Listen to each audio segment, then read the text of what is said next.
और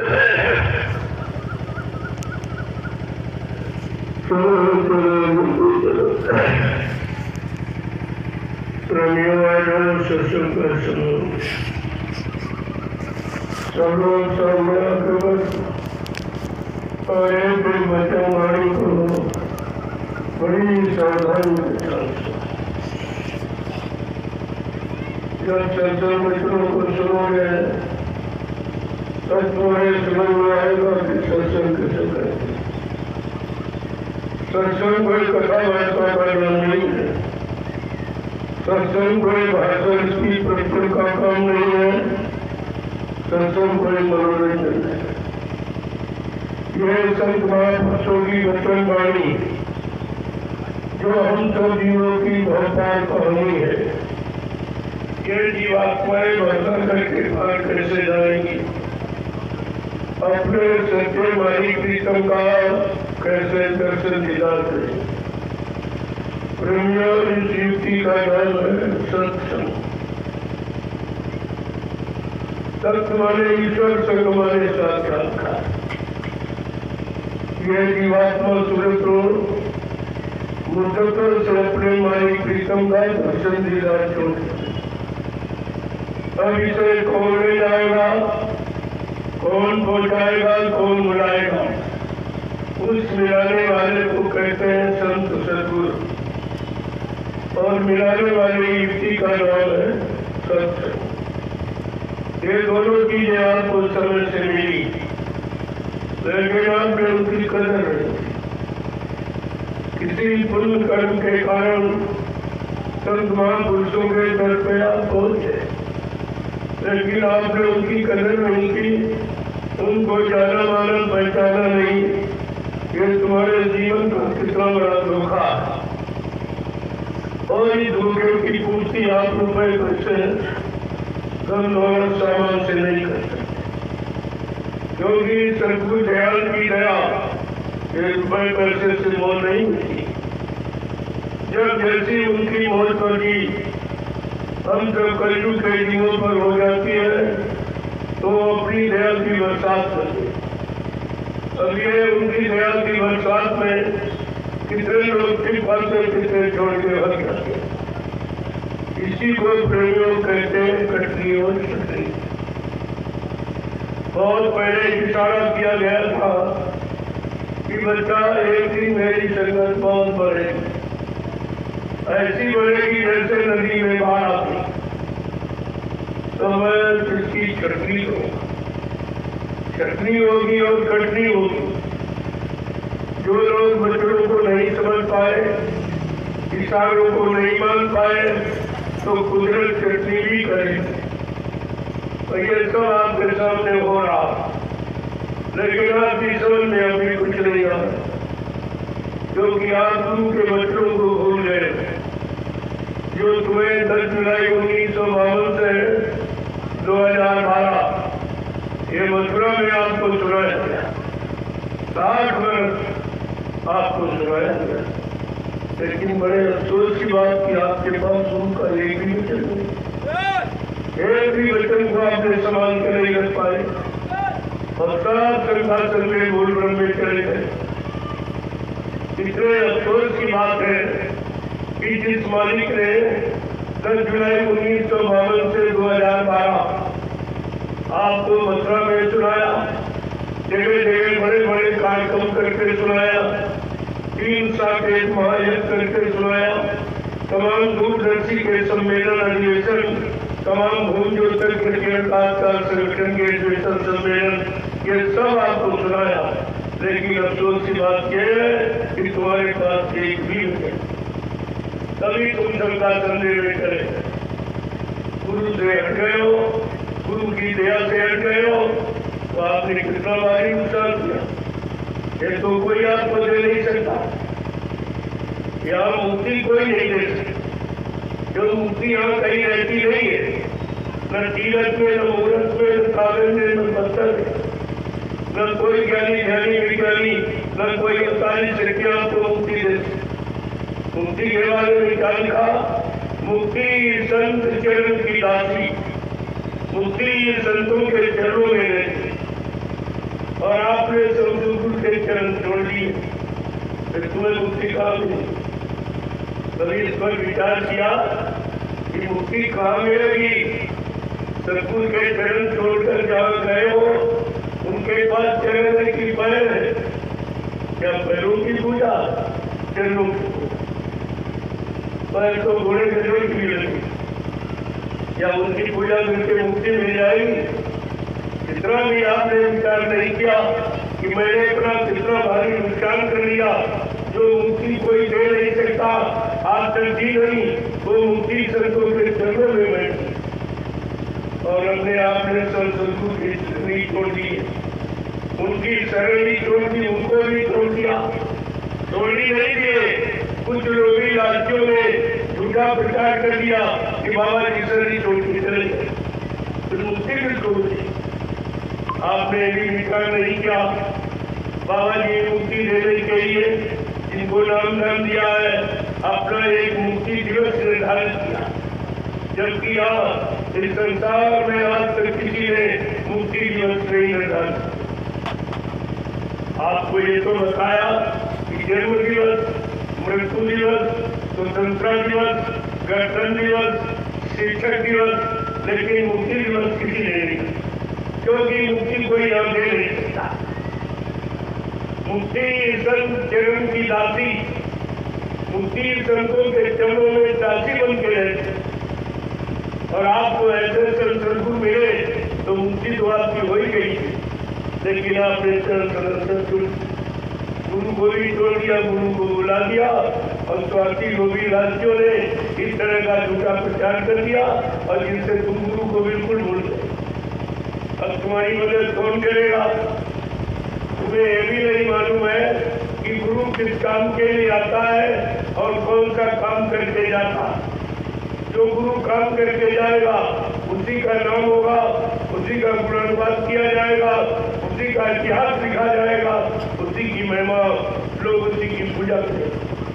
तो आपको तो कुछ इसलिए आज ये मौका मिला है, कोई तुम्हारा पुण्य कर्म का भाग्यगा जो तुमने तीन युगों से पूजा पाठ, तीरथ व्रत, दान हवन जब गंगास्नान जो किया, ये उसी का फल है कि आज आप सत्संग में आते।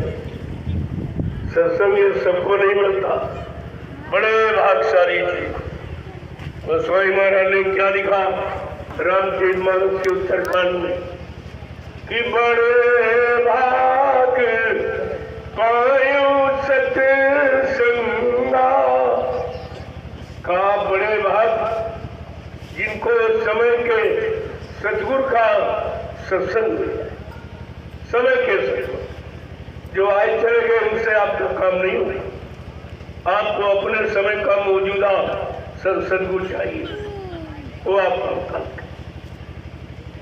तो क्यों कहते हैं कि बड़े भाग पायो सत्संगा और बिनय प्रयास हो भोभंगा। कोई आपको प्रयास नहीं करना, वो आपको भवसागर से पार करने आए हैं, भवसागर से पार करके ही जाएंगे। इतनी बड़ी चीज आपके लिए कलयुग में तैयार। अगर रामचरितमानस के उत्तरकांड को पढ़ लेते तो आपकी शंका निकल जाए। अपने गुरु पर, गुरु के वचनों पर आप कभी शंका नहीं करें, लेकिन आपने उसको भी नहीं पढ़ा, न रामचरितमानस को जाना न इनको पहचाना। ये दोनों काम आपके रह गए। जो भूतकाल को जान ले, वर्तमान में अपनी बना ले, उसका भविष्य बन जाता। भविष्य ऐसे नहीं बनता। भूत और वर्तमान ये दोनों की जानकारी से भविष्य का निर्माण होता, और आपने तो सब खो दिया। तुम्हारे पास कुछ एक भी वचन नहीं। जबकि बाबा जी ने जितनी मेहनत की उतनी हिंदुस्तान के सारे विश्व में कोई संत महात्मा ने इतनी मेहनत की उनसे नहीं। उन्हें हिंदुस्तान का कोई प्रांत, कोई जिला, तहसील, ब्लॉक, शहर, कस्बा, गली, गांव कुछ छोड़ा नहीं जहां पर अपने आने की जानकारी, अपने जगह नाम की जानकारी और काम की जानकारी न दी, फिर भी आप नहीं समझ पाए। जिसने इतनी जानकारी दी, 60 वर्ष लगातार जानकारी देते ही रहे, लेकिन आपने 60 वर्ष में उनकी कोई मेहनत नहीं समझी और सारी मेहनत को पानी में डाला। अब आपके पास रोना रह गया, रोना से कहाँ फरियाद करोगे? आगे मुसीबत खड़ी, बहुत बड़ी बड़ी बीमारियां तैयार खड़ी। इसीलिए उन बीमारियों से बचाने के लिए ये शाकाहारी बनने बनाने का संदेश आपके सामने लाया गया कि अब भी अगर आप बचना चाहते हो, अपने बाल बच्चों को बचाना चाहते हो, घर गृहस्थी सामान बचाना चाहते हो, तो मेरी प्रार्थना स्वीकार करो, आप लोग सब परिवार शाकाहारी हो। मैं जानता हूं कि आप महात्मा धर्मात्मा नहीं बन सकती, सच्चे ईमानदार आप मतलब नहीं बन पाए चरित्रवान, तो कम से कम शाकाहारी बन जाओ। अगर इसी से तुम्हारी मदद कर दी जाए, आने वाली आपद मुसीबतों से आपको बचा दिया जाए, तो इससे बड़ी बड़ा और कौन सा काम हो। और ये काम कोई नहीं करता। प्राकृतिक विकोपों से आपको कोई बचा नहीं सकता, क्योंकि प्रकृति का संबंध सीधा महात्माओं से होता है। महात्मा प्रकृति को मनाकर आने वाली मुसीबत को रोक सकते हैं। बाकी हिंदुस्तान का विश्व में कोई ऐसा ज्ञानी ध्यानी विज्ञानी नहीं है जो आने वाली प्राकृतिक प्रकोपों को रोक ले और सब वो तैयार करें। तब आपसे कहा गया शाकाहारी बन जाओगे, बीमारियों से बच जाओ। कितना छोटा काम, कोई खर्चा नहीं, शाकाहारी बनने में कोई खर्चा, बल्कि जो अपना धन आप बर्बाद करते हो गंदे खान पान में, बुद्धि नाशक नशा में, वो आपका धन बच जाए, आपके बाल बच्चों की पढ़ाई लिखाई के काम आवे, शादी ब्याह में काम आवे, घर मकाने बनाने में काम आवे। महात्मा सब तरफ से तुम्हारी मदद करना चाहती है, लेकिन तुम महात्माओं की बातें नहीं सुनते। तुम्हारी सोच जो सरल और मुक्त, कोई पैसा नहीं, कोई लागत नहीं देनी, यानी मुफ्त में आपका ये काम कर रहे हैं, लेकिन दुनिया ऐसी बावरी, कोई ग्राहक न किया, कोई लेने वाला नहीं। कितने दिन से आप पूजा पाठ कर, कोई मिला? सच बताना, आप 3 युगों से पूजा पाठ कर, और जिसकी पूजा पाठ की वही तुमको नहीं मिला। न कोई देवी मिली, न कोई देवता मिला, न भगवान खुदा घाट, कुछ नहीं मिला। और जब मेहनत आपकी बेकार जा रही, और अब भी जुटे पड़े उसी में, मिला भी नहीं और बंद भी नहीं करी। अरे खेती करते हो, अगर अनाज न पैदा हो तो करोगे खेती? दुकान व्यापार करते हो, मुनाफा न हो तो आप करेंगे? आप नौकरी करते हो और वेतन तनख्वाह न मिले, आप नौकरी करोगे? और ये तुम्हारा पूजा पाठ वाला न मालूम कब से कर रहे हो, और कोई बीमारी नहीं गई, कोई परेशानी नहीं गई, कोई झगड़े झंझट नहीं गए, कोई दुर्घटनाएं गई, कोई अकाल मौत नहीं गया, बल्कि और बढ़ गई। ये पूजा पाठ से काम बनने वाला नहीं है। इसीलिए आपको महात्मा चेतन पूजा की बात करती। तुम जल पूजा में लगे रहे, कोई कागज में, कोई पत्थर में, कोई पानी में, कोई तीरथ में, कोई मूर्त, इनमें कौन बैठा? कौन इनमें बैठा जो तुम्हारी परेशानी दूर कर देगा, या कौन तुम्हारी मुसीबत को दूर कर देगा? कौन तुम्हारी प्रार्थना सुनेगा, और कौन तुम्हारा दिया हुआ स्वीकार करेगा, और कौन तुमको आशीर्वाद प्रदान देगा? इनमें तो कुछ है नहीं। ऐसा नहीं, धर्मशास्त्रों ने भी आपको समझाया, लेकिन तुम किसी की बात मानी नहीं थी। धर्मशास्त्रों ने साफ साफ कहा, न हम बसामी वैकुंठे योगिना हृदय लज्जा मम भक्त्वा यत्र गायन्ति तत्र तिष्ठामि नारदा। भगवान क्या कह रहे हैं? नारद जी, तुम कहाँ जाओ, तुम मुझको खोज रहे हो, मैं वहां कभी नहीं रहता, न कागज में, न पानी में, न पत्थर में, न तीरथ में, न मूर्त में। मैं तो आत्मा स्वरूप तुम्हारे सबके अंदर बैठा हूं। आत्मा परमात्मा का, ये परमात्मा की सच्ची मूर्ति हमारे सबके शरीर के अंदर बैठी। तो परमात्मा में तो आजकल से मिला हुआ, लेकिन अंश रूप में मिला। अब ये प्रश्न यहाँ पर छिड़ गया कि अंश अपनी अंशी को कैसे प्राप्त हो। बस इसी बात की समस्या, ये जीवात्मा परमात्मा से कैसे मिली, कैसे अपने घर जाएगी, कैसे अपने प्रिया प्रीतम मालिक से मिलेगी, इस बात की समस्या है। इसी समस्या को सुलझाने के लिए संत महापुरुष आए, क्योंकि कोई संत महात्मा ही जीवात्मा को जगा सकता, ऋषि मुनि नहीं जगा पाए।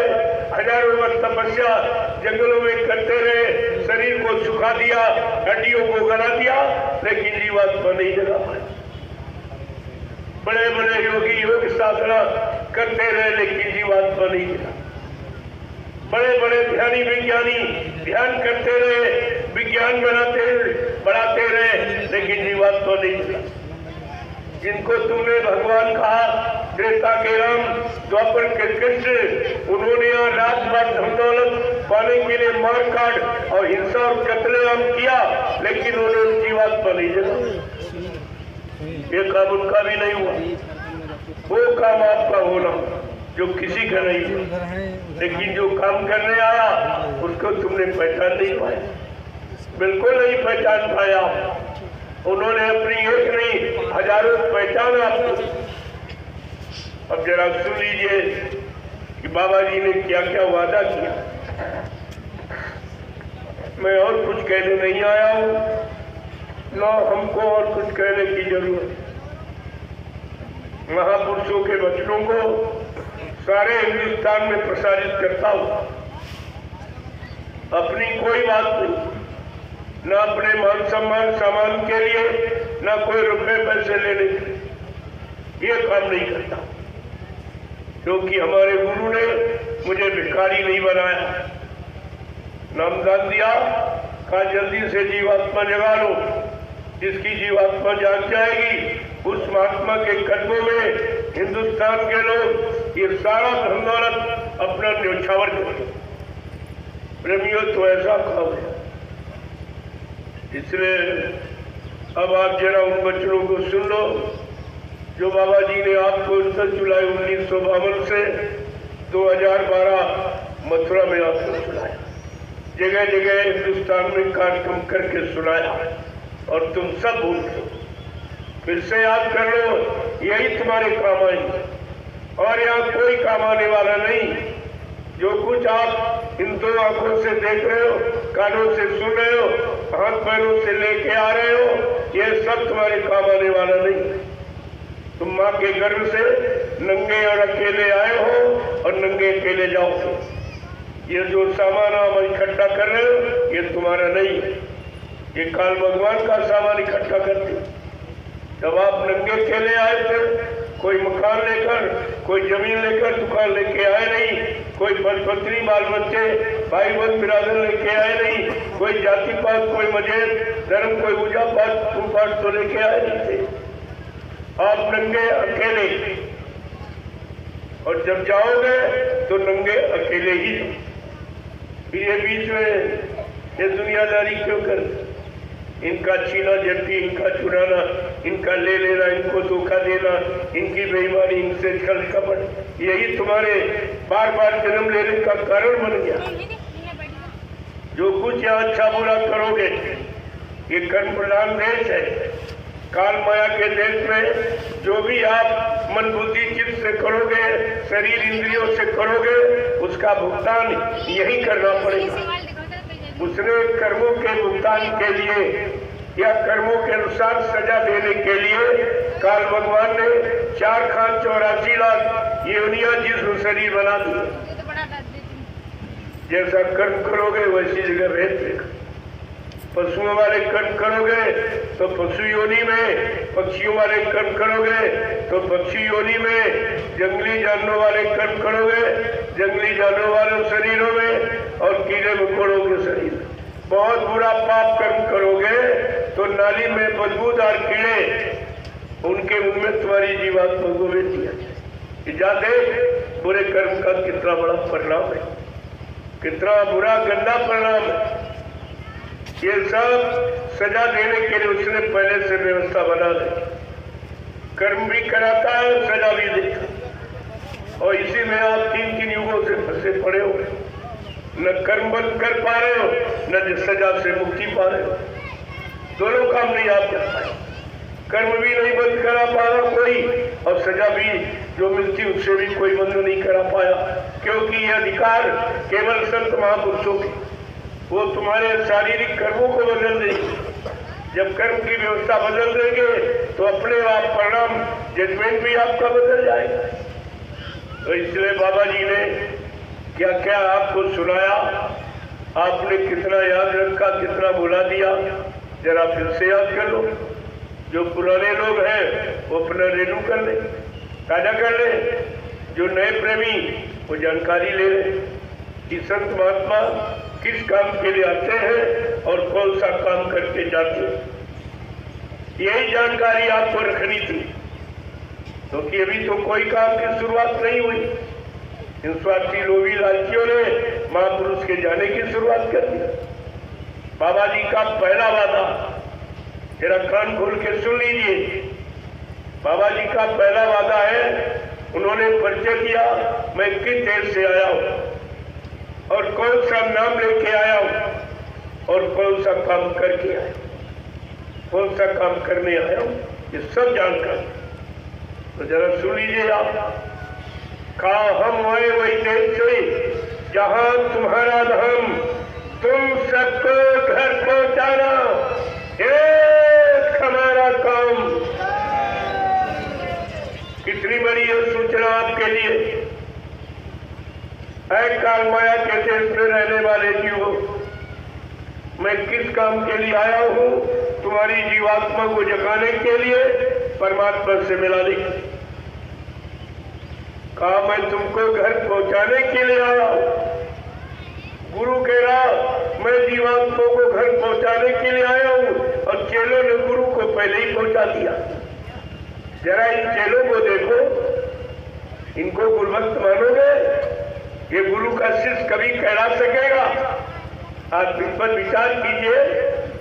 ये गुरुभक्ति है कि गुरु का अपमान है? इससे बड़ा अपमान क्या हो सकता? मौत की अंतिम सजा है मौत, वो भी लोगों ने गुरु को दी। इनसे आप क्या उम्मीद रखते हो? जिसने गुरु को नहीं बख्शा, क्या तुम्हें बख्श देगा? जिसने गुरु का सम्मान नहीं कर पाया, गुरु को नहीं समझ पाया, अपनी जीवात्मा का कल्याण नहीं करा पाया, तो ये तुम्हारा क्या कर देगा? आपको इनसे होशियार रहना चाहिए। बाबा जी ने पहले ही आपसे कहा था, कुछ काल ने अपने जीवों को सत्संग में भेज दिया। बच्चा उन जीवों से होशियार रहना। वो सत्संग में तो आ गए, लेकिन न सत्संग सुनेंगे न सुनने देंगे, न गुरु के बच्चों को समझने देंगे, न गुरु के बच्चों पर, न गुरु पर विश्वास करने देंगे, और न नाम की कमाई करने देंगे। क्योंकि उनकी ड्यूटी इसीलिए लगाई काल ने कि किसी को सदगुरु के वचन सुनने मत देना, गुरु में जुड़ने मत देना, गुरु में विश्वास और सेवा और प्रेम भाव पैदा मत करने देना, और इसको नाम की कमाई करने मत देना। न सारी जीवात्माएं जाग जाएंगी और सब अपने घर चली जाएगी, मेरा देश खाली हो जाएगा, मैं राज हुकूमत किस पर करूंगा? इतनी बड़ी चिंता काल को हो गई। जब से दयाल ने अपना कदम काल की नगरी में रखा, तब से दयाल की बहुत चिंता हो गई। लेकिन प्रेमियों, जितनी ज्यादा चिंता काल को जीवों को फंसाने की है, उससे करोड़ों गुना ज्यादा चिंता दयाल को अपने जीवों को जगाने की है। प्रेमी, इस बात का तुम्हें ध्यान रखना। काल कभी कुछ नहीं कर सकता। अगर दयाल की शरण में पड़े रहो, दयाल के उनमें विश्वास रखे रहो, उनके बच्चों को मानते रहो, उनमें श्रद्धा सेवा भाव करते रहो, तो भी तुम काल के गाल में कभी नहीं जाओ। और आपने ये कुछ नहीं किया, सब बोला। दूसरा वादा क्या किया बाबा जी ने? भव सागर भरमो नहीं, ये प्रताप हमार निश्चय करके मान ले तो तुरंत उतारू पार। आप पार जाने के लिए तो आए ही हो, पार जाने की प्रार्थना करते हो और जा कहाँ रहे हो? जहाँ जा रहे हो वहाँ कोई पार करेगा? काहे से पार करे? किसी के पास नाम नौका है, किसी ने नाम को जगाया सिद्ध किया है, तो पार कैसे कर देगा?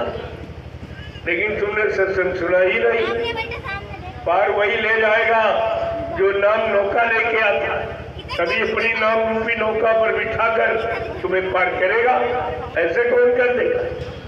और बाबा जी ने ये भी आपसे कहा कि बच्चा, मैं अब की बार जय गुरुदेव नाम का इतना बड़ा जहाज लेके आया हूँ, अगर सारा विश्व मेरे जय गुरुदेव नाम जहाज पर बैठ जाए तो मेरे जहाज का एक कोना ही भरेगा।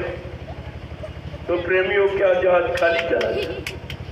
अब की तो तुम्हारी किसी कोई जीवात्मा नहीं, अभी कोई जीवात्मा जगी नहीं, नाम जहाज पर बैठी नहीं, पार गई नहीं, और ये लोग गुरु को पहले फिर तुम्हें कौन पहुंचाएगा?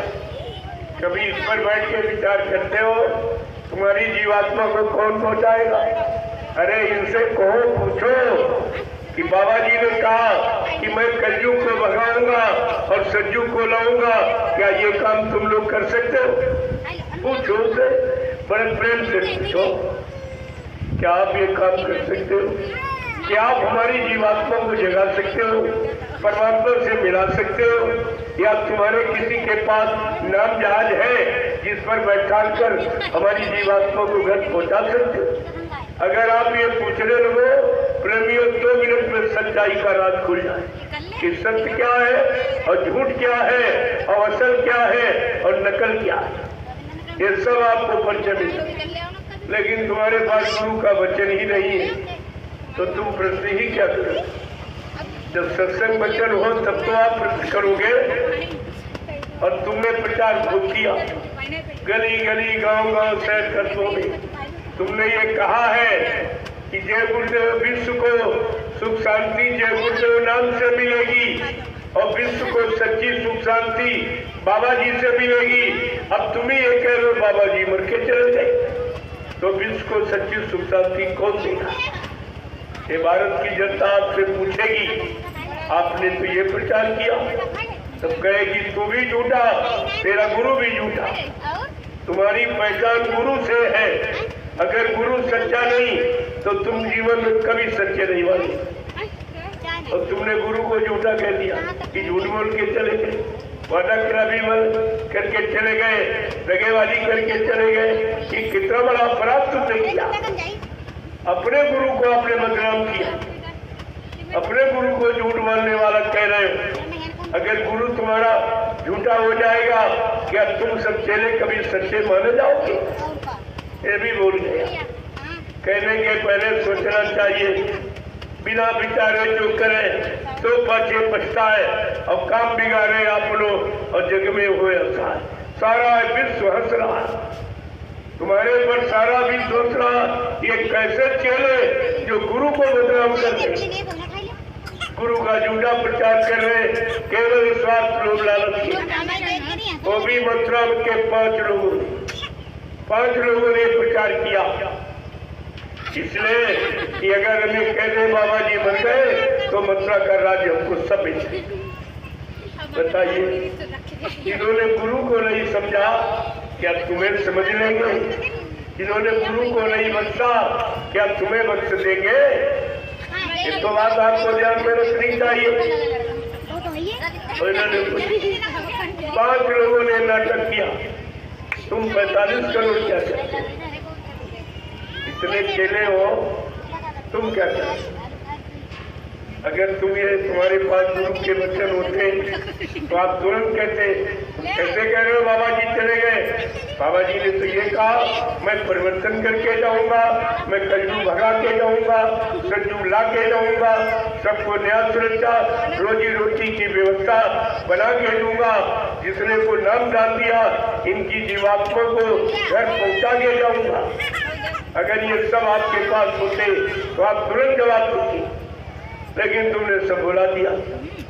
इसीलिए बाबा जी ने आपसे कहा था कि बच्चा मेरे सत्संग बच्चों को बहुत संभाल के रखना, अगर कहीं तुमने मेरे सत्संग मित्रों को बुला दिया तो मेरी दुआ दया के भंडार से तुम करोड़ों कोस पीछे चले जाओ। और आपने वही किया, बचनों को भूल गए, कितनी दूर चले जाए, इतनी दूरी बढ़ गई है, इनका वापिस आना बड़ा मुश्किल, और अभी दूरी बढ़ाते चले जाए। मैं इनकी दूरी कम कर रहा हूँ कि अभी जाग जाओ, अभी वक्त है गुनाहों से तू तौबा कर ले, फिर न कहना हमने सुना था पैगाम नहीं। मैं आपको ये कहने नहीं दूंगा कि मुझे बाबा जी के वचन मालूम नहीं थे। मैं इन 10 वर्षों में पूरे हिंदुस्तान में घूम घूम कर राष्ट्रीय मंच लगाकर ये गुरु की सब जानकारी लोगों को दे, एक बार फिर से मौका आपको दे दिया।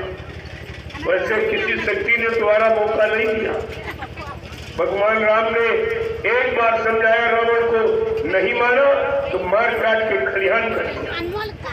भगवान कृष्ण ने एक बार कंस को समझाया, यदुवंशियों को समझाया, लेकिन ये लोग नहीं माने तो मजबूर हो गए और 18 दिन का एक नाटक खेल किया जिसको महाभारत कहते हो। अरबों खरबों चली गई, अरबों खरबों का जीवन चला गया। प्रेमियों, न मानने का परिणाम विनाश, और आप नहीं मानोगे तो आपका भी हो। आपके लिए तो कलयुग में लिखा हुआ रामचरित मानस के उत्तरकांड को पढ़िए। कलयुग के जीव अगर नहीं मानेंगे तो इसका परिणाम क्या होगा कि साधु ज्ञान का फल ऐसा और चले नगर अनाथ कर जैसा। अगर कलयुग के जीवों ने साधु संत महात्माओं की आज्ञा का उल्लंघन किया, वो परिवार, वो समाज, वो देश, राष्ट्र, मुल्क के जातियां, ये सब जल के लाख हो जाए। आपका तो समय आ गया विनाश का।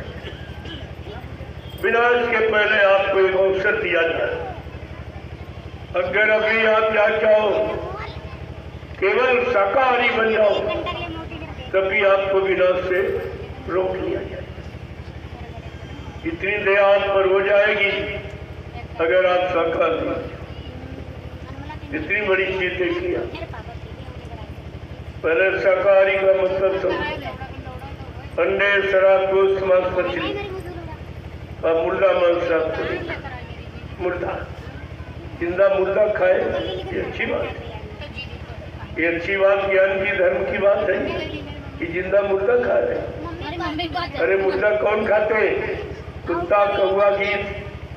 भगवान ने जितने जीव बनाए सबका भोजन, सबका भोजन, पशुओं का अलग, पक्षियों का अलग, जंगली जानवरों का अलग, कीड़े मकोड़ों का अलग, आदमी इंसान का भोजन सबसे अलग। क्यों? भगवान को इंसान सबसे ज्यादा प्यारा। 4,84 लाख योनियों में, शरीरों में भगवान को इंसान बहुत प्यारा। भगवान राम ने कहा भी है कि सब मेरे, सब मम उपजाए और तीन में आदि के मनुज में भाई। भगवान राम ने क्या कहा? ये सारी सृष्टि मेरी ही बनाई। किसी विज्ञान इंसान ने एक भी जीव जंतु नहीं बनाया, ये सब मेरा बनाया हुआ। और इनमें 83,99,999 योनियां मैंने बहुत की बनाई, और मानव योनि, मानव शरीर मैंने योग के लिए बनाया। और ये भी आप लोगों में व्यतीत कर, क्योंकि तुम्हारी पुरानी आदत 83,99,999 योनियों में जो भोग भोगते रहे, बाल बच्चे ही पैदा करते रहो, दूसरा कोई काम नहीं। वही पुरानी आदत मन की, फिर आपको उसी में फंसा दिया। ये संत महापुरुषों की दया हुई जो एक निकलने का अवसर मिला। मैं यहाँ कोई नहीं निकल पाया, न ऋषि मुनि निकल पाए, न योगी, महर्ष, न अवतारी शक्तियां, कोई सब इसी में फंस कर रहे हैं। बाल बच्चों निकल नहीं पाए कोई। आज ये अवसर कलयुग में संत महापुरुषों की दया से जो आपको मिला है, आप भी उस लाभ से वंचित हो गए। आप लोभी लालचियों के बहकावे भरमामे में आ गए। अपना एक कीमती समय आपने खराब कर दिया। जो मानव शरीर का मिला परमात्मा की प्राप्ति के लिए, वो भी उन लोगों के साथ फंसकर आपने गंवा दिया और फिर उन्हीं भोगों में चले गए जहाँ से बाबा जी ने सत्संग सुना कर आपको निकाला था। आप फिर वही चले। तो इन जीवों का कितना बड़ा दुर्भाग्य। मैं आपसे एक बात पूछना चाहता हूँ, आप बाल बच्चे परिवारदार हो, सही बोलना। आप लोग मथुरा जाते थे तो गुरु का दर्शन करने गए तो कि चेलों का? गुरु महाराज का। जोर से बोलो। गुरु महाराज का। आप लोग मथुरा जाते थे गुरु का दर्शन करने कि चेलों का दर्शन करने? गुरु का। आप मथुरा जाते थे गुरु की सुनने कि चेलों की सुनने गए थे? गुरु की। आप मथुरा जाते थे गुरु की मानने कि चेलों की मानने जाते थे? गुरु की मानने। आप मथुरा जाते थे गुरु भक्ति करने गए थे कि चेला भक्ति करने गए? गुरु भक्ति करने। और तुम सब चेला भक्ति कर, ये जितने सब चेला भक्ति कर। चेला पार करेगा कि गुरु पार करेगा? ये भी होश नहीं रहा तुमको। अगर चेला पार कर देता तो गुरु को आने की क्या जरूरत? गोस्वामी जी महाराज ने रामचरितमानस इसीलिए लिखी कि कलयुग के ज्ञानी अज्ञानी इन सब जीवों को सही सच्चा रास्ता बताने के, संतों और गुरुओं की महिमा इनको बताने के लिए और उनका काम कैसा होता है ये सब सिखाने के रामचरितमानस की रचना की। तो गोस्वामी महाराज ने क्या लिखा? अगर यही पढ़ लेते तब भी आपका काम हो जाता। उन्होंने क्या लिखा कि गुरु भी निभाव निधि इतना न कोई, और जो बिरंची शंकर समूह होई। कहते ब्रह्मा विष्णु के महादेव के समान कोई इंसान धनवान बलवान बुद्धिमान क्यों न बन जाए, लेकिन ये भवसागर बगैर समय के सदगुरु के कोई पार नहीं जा सकता।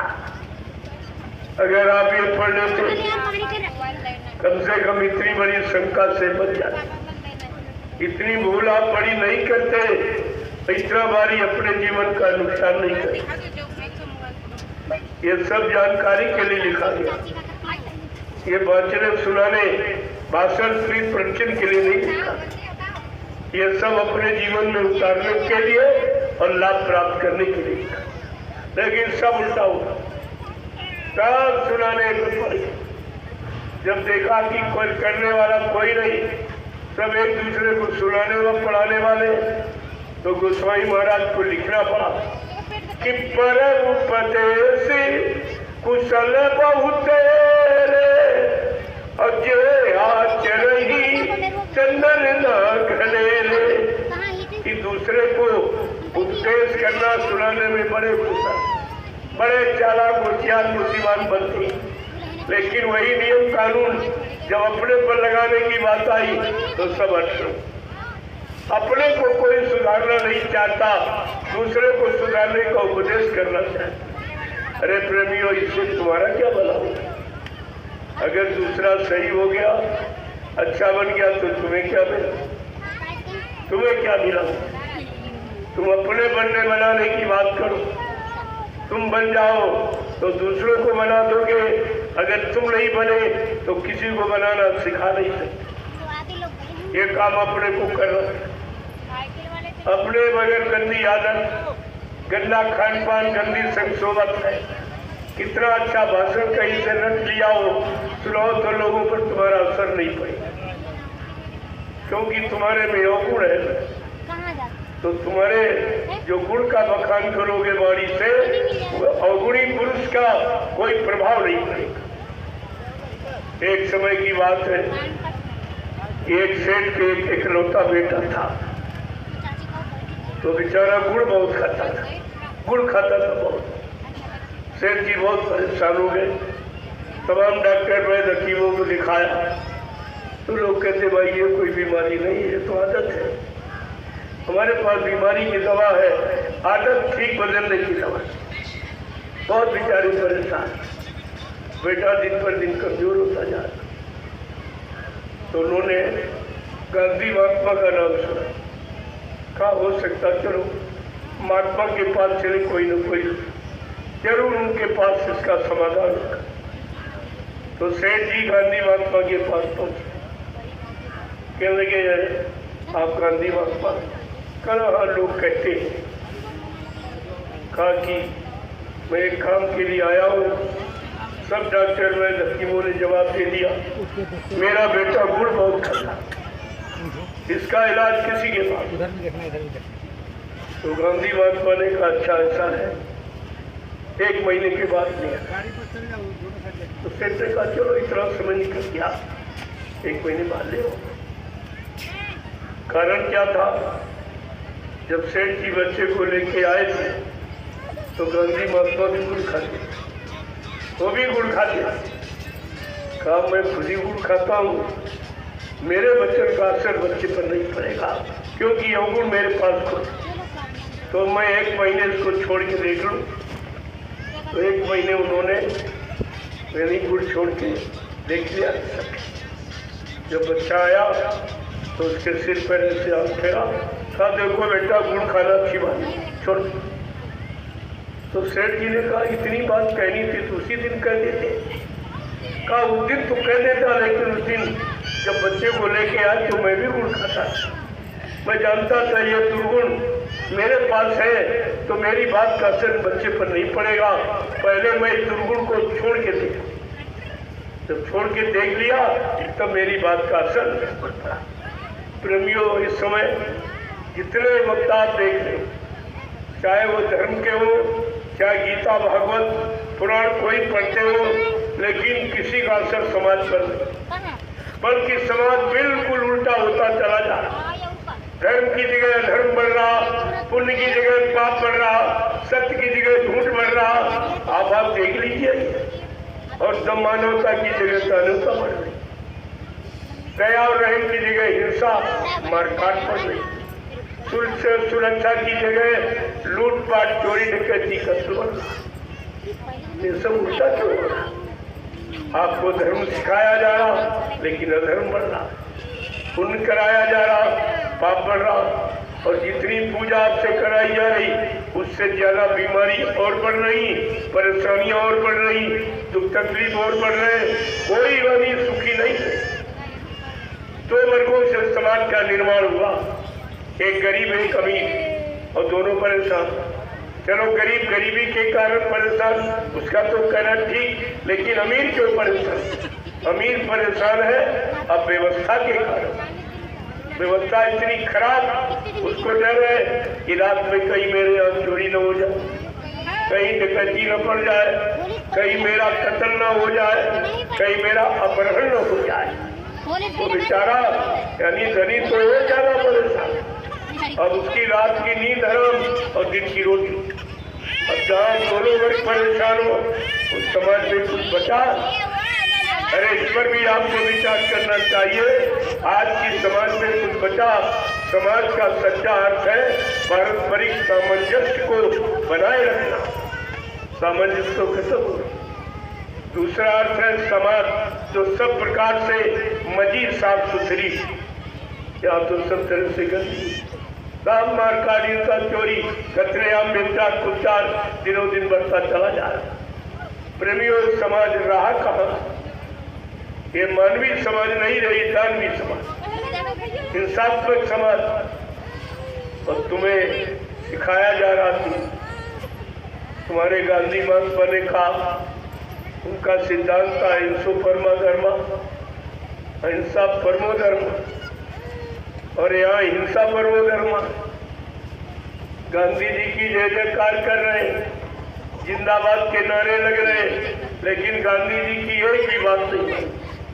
गांधी जी का मूल सिद्धांत था अहिंसा परमो धर्म, जीव की हिंसा न करना, सारे जीवों की रक्षा हिफाजत, उन पर दया करना, कहा ये मेरा मूल जीवन का सिद्धांत। आज गांधी का नाम लिया जा रहा, लेकिन सिद्धांतों को तिलांजलि दी जाए, कोई मानने को तैयार नहीं। चारों तरफ हिंसा ही हिंसा, अहिंसा के पुजारी के चारों तरफ हिंसा ही हिंसा दिखाई दी। एक गांधी का नाम ले रहे हो कि बदनाम कर रहे हो?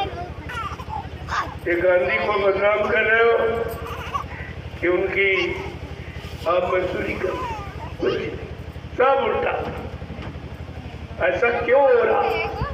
विनाशकारी विपरीत बुद्धि, जब जिनका विनाश होने को होता उनकी बुद्धि विपरीत दिशा की तरफ चली जाती।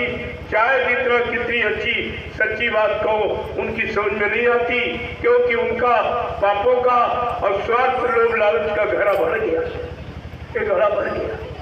अब प्रेमी हो ये फूटने वाला। जब घड़ा फूटने को होता है तो मानव की बुद्धि कैसी होती? जब जैसी हो सभ्यता तब तैसी मति हो, और काल लेख की लेख को मेट सके नहीं कोई। जो काल ने अपनी लेखनी चला दी उसको ये मेट नहीं। हाँ, संत महात्मा मेट सकते, लेकिन उनके पास ही आएंगे नहीं। उनसे तो बैर भाव रखते, उनसे दूरी बनाए हैं, और कोई बैठ सकता नहीं। उनके लिए लिखा कि संत लेख पर मेख मारे, मेटे अंक कुंग भालती। जो ब्रह्मा ने कलम चढ़ा दी, तुम्हारे पाप उन कर्मों की सजा और लाभ देने की, अगर संत महात्मा चाहे तो ब्रह्मा के कलम का लिखा अक्षर मेट सकते, उनको सृष्टि में पूरा अधिकार है। ऐसे समृद्ध मालिक आपको मिले जो ब्रह्मा की कलम का लिखा अक्षर भी मेट सकती। आपने उनको भी बुला दिया, उनको भी अपना बना के नहीं रख पाए और अपना कोई काम नहीं करा पाए। ये तुम्हारा सबसे बड़ा दुर्भाग्य। अब तुम अपने आप को भविष्य में ये भी नहीं कह सकते हो कि मैं बाबा जगदीश जी महाराज का शिष्य। तुमने शिष्य बनने का अधिकार खो दिया, क्योंकि तुमने क्या प्रचार किया कि बाबा जी मर गए। ये मुर्दा किसको कहा जाता? अरे राजनीति क्षेत्र में आप देखिए, एक दूसरे का प्रतिद्वंदी दुश्मन समझकर ये शब्द प्रयोग करता है मुर्दाबाद, और दूसरा बड़ा अपमान करना होता है तो किसी चौराहे पर उसके नाम का पुतला जला देते। तुमने गुरु का दोनों तरफ से अपमान किया, मुर्दा भी कह रहे हो कहा, और मथुरा में पुतला भी जलाया। तो तुमने दोनों काम की, दोनों तरह से आपने गुरु को सजा दी, इसलिए तुम्हारा अपराध अब ये क्षमा करने योग्य नहीं। आप कहाँ जाओगे? कौन तुम्हें क्षमा करेगा? इसलिए एक बार ये मौका दे दिया गया, अगर अभी जान जाओ, चल जाओ और गुरु की शरण में आ जाओ तो तुम्हारा बचाव हो सके। नहीं तुम जानो, तुम्हारा काम जानो। हमें तो आदेश कहने का मिला, लोगों को सुना दो, बता दो, समझा दो, सिखा दो, जगह और जगह करके खड़ा कर दो, इनका भूला भटका रास्ता बता दो। जो भूल गए हैं, बिसर गए, उन बातों को खोल के रख दो। मैं सब काम आपके सामने कर रहा हूँ, और आपको सोचना पड़ेगा आज नहीं तो कल। अब ज्यादा समय नहीं, ये परिवर्तन की घड़ी है। आप ऐसा मत सोचो कि जो कहा गया वो होगा, जो कहा गया वही होगा, इसके अलावा कुछ नहीं। क्योंकि संत वचन पलटत नहीं, पलट जात ब्रह्मांड। चाहे ब्रह्म अपनी ब्रह्मांड की रचना में तब्दीली बदलाव क्यों न कर दे, लेकिन संत जो कहेंगे वो करके दिखाएंगे। संतों की जबान दस्तावेज, ये सब आपको विचार करना चाहिए। एक बात आपसे और पूछूंगा कि आप लोग सच बताना, आप लोगों ने नाम दान गुरु महाराज से लिया या किसी चेले से लिया है? जोर से बोलिए। अरे भाई, सच्चाई को क्यों छिपाते हो? आप लोगों ने नाम दान गुरु महाराज से लिया या किसी चेले से लिया है? गुरु महाराज से। आपका हाथ गुरु महाराज ने पकड़ा या किसी चेले ने पकड़ा है? गुरु महाराज ने। आपकी जीवात्मा को जगाने का, परमात्मा से मिलाने का, निज धाम पहुंचाने का वादा ये गुरु महाराज ने किया या किसी चेले ने किया? गुरु महाराज ने। और जा कहाँ रहे? नामदान गुरु से लिया, हाथ गुरु ने पकड़ा, वादा गुरु ने किया घर पहुंचाने का, और जा कहाँ रहे? चेलों के पास। या चेले ये काम करते? अरे वो चेले भी नहीं गुरु की, दूसरे के नहीं। जब गुरु से काम नहीं हो पाया, क्या उन चेलों से तुम्हारा काम हो जाएगा? ये सब आपको विचार करके रखना चाहिए। और इतना झूठा प्रचार करके आपको लोगों ने गुरु से इतनी दूर कर दिया कि अब आप नजदीक बहुत मुश्किल है जो पहुंचते, क्योंकि ये जिंदा सुनना पसंद नहीं। गुरु को जिंदा कहना इनको अच्छा नहीं लगा। मैं आपसे ये पूछता हूँ, जिंदा कहना अच्छा है कि मुर्दा कहना अच्छा है? इतनी बात ये नहीं समझ पाए, ये अपने गुरु को जिंदा सुनना भी पसंद नहीं। आज ये बड़ा अनोखा विषय है। आज भी भगवान राम के भक्त आपस में प्रेम से रहते, कोई नहीं रहता, कोई रत्य जगत नहीं। कृष्ण भगवान के भक्त कोई रत्य जगत नहीं, शंकर जी के भक्त, हनुमान के भक्त, देवी देवताओं के भक्त कोई नहीं। लेकिन आज गुरु भक्ति ने क्या किया? जरा इसको देखो, आपस में कितना लड़ता झगड़ता। अरे लड़ना झगड़ना कहाँ होता? जहाँ जब जमीन जोड़ू का झगड़ा होता। आप मतलब गए थे कि आसन छीनने गए थे, कि जमीन पर कब्जा करने गए थे, कि आसन पर कब्जा करने गए, कि गुरु से प्रेम करके अपनी जीवात्मा का कल्याण कराने गए थे?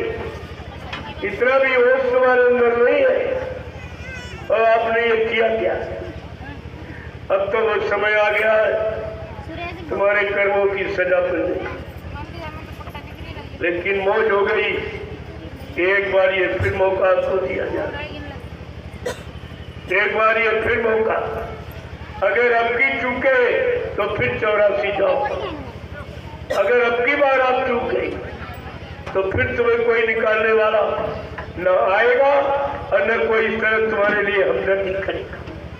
ये सब काम समाप्त।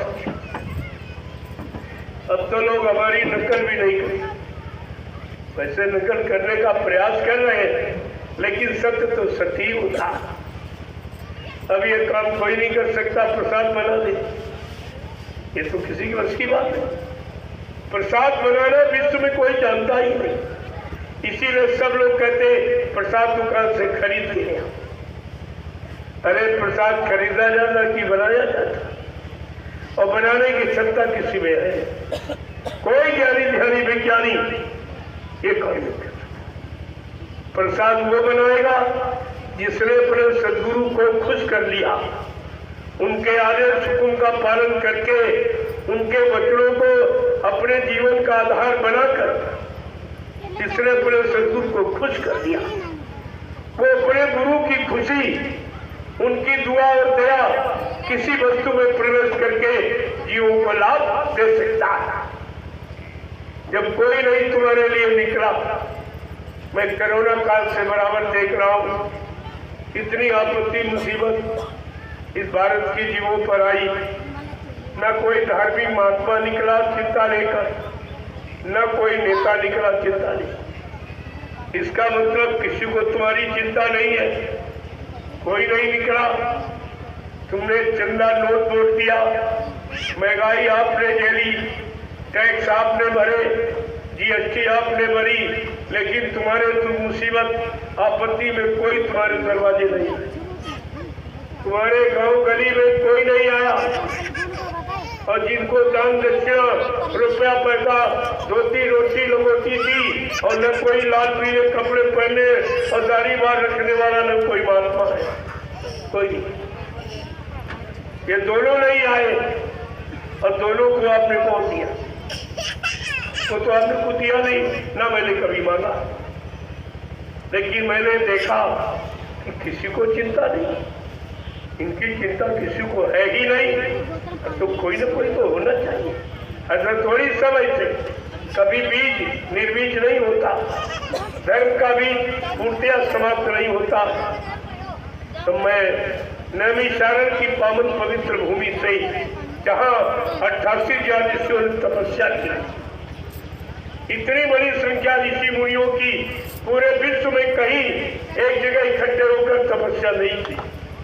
वो पावन पवित्र भूमि नैमिषारण्य, वहां से मैं ये महाप्रसाद लेके निकला और पूरे हिंदुस्तान में गली गली, सड़कों सड़कों, दरवाजे दरवाजे आवाज लगाकर ये प्रसाद दे रहा हूं।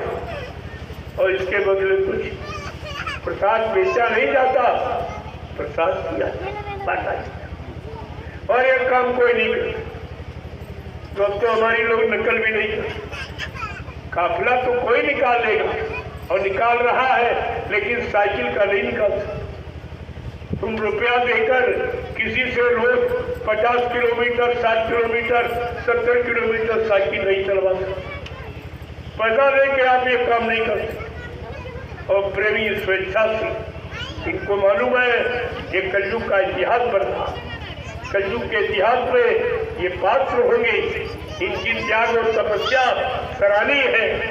आज इतनी भीषण गर्मी में सब लोग छाया ढूंढते हो और ये सड़क पर चले। सबसे महत्वपूर्ण बात है कि 50 कन्याएं चल रही, जिन्होंने कभी घर के बाहर भागते नहीं कि धूप क्या होती है, गर्मी क्या होती है, साइकिल कैसे चलाई जाती है, ये कुछ नहीं। 50 कन्याएं जो साइकिल यात्रा, ये छोटा मोटा इतिहास नहीं है।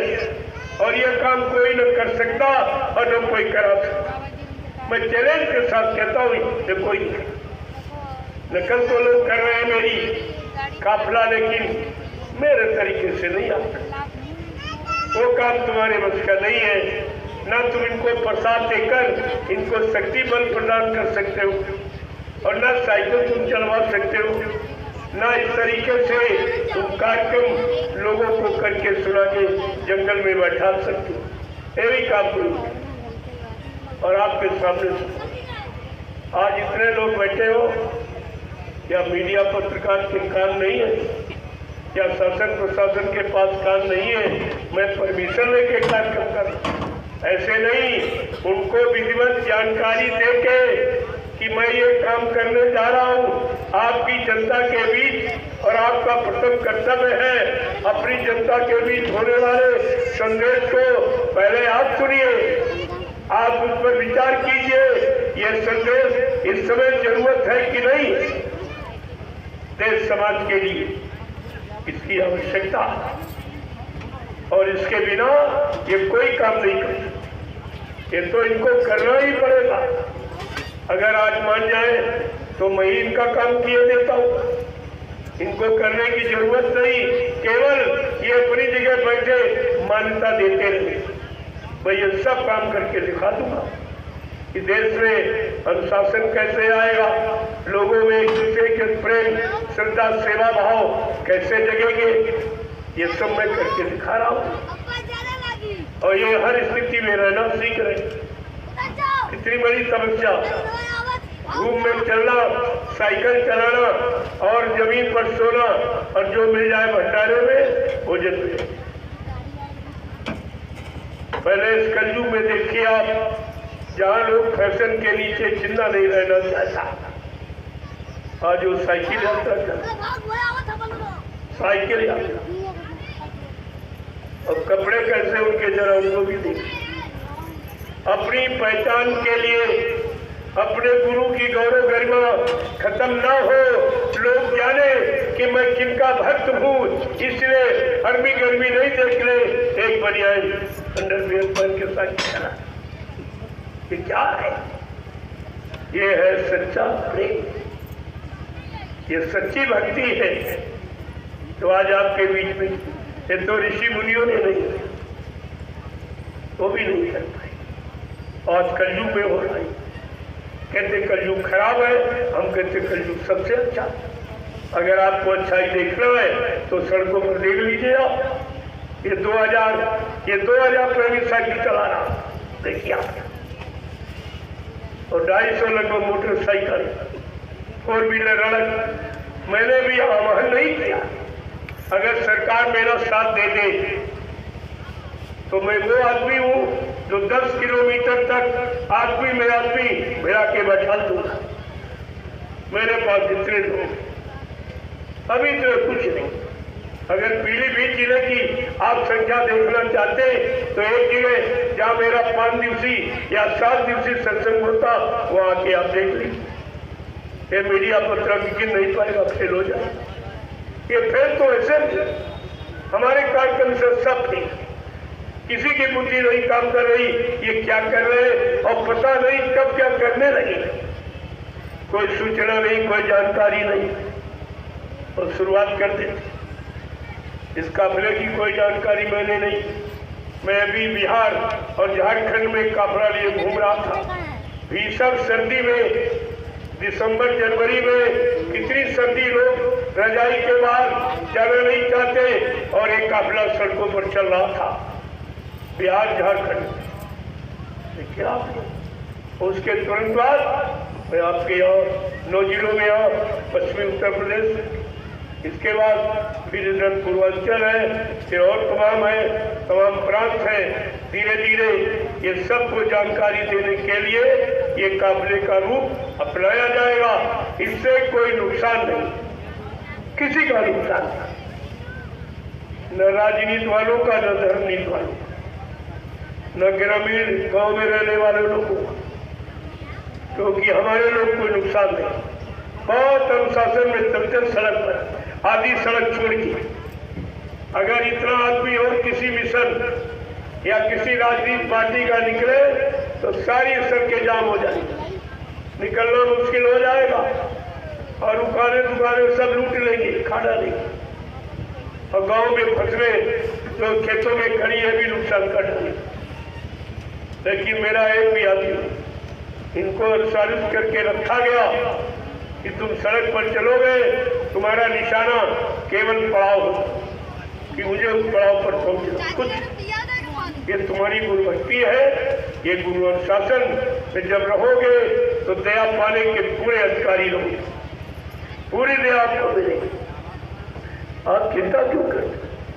केवल निशाना काम का रखो, जो काम जो सेवा मिल जाए, तुम्हारे कर्म काटने के लिए वही बहुत है। तुम अपना दिमाग बुद्धि क्यों लगाते हो और फिर परेशान चिंतित रहते हो? क्या तुम चिंता करके कुछ बना सकते हो या सोच करके कुछ बना सकते हो? तुम अपना समय खराब करोगे और अलग हो जाओगे, लेकिन मिलेगा कुछ नहीं। तो बहुत सोच समझ कर रहने करने की जरूरत। यहाँ जो प्रचार किया लोगों ने वो बिल्कुल झूठ किया। जो बाबा जी के बारे में प्रचार किया सब, मैंने इनसे प्रमाण मांगा, अरे भाई मौत का कोई प्रमाण पत्र दे दीजिए। कैसे कहते हो बाबा जी मर गए? दूसरी बात, जब आपने कहा बाबा जी ने शरीर छोड़ दिया और मथुरा में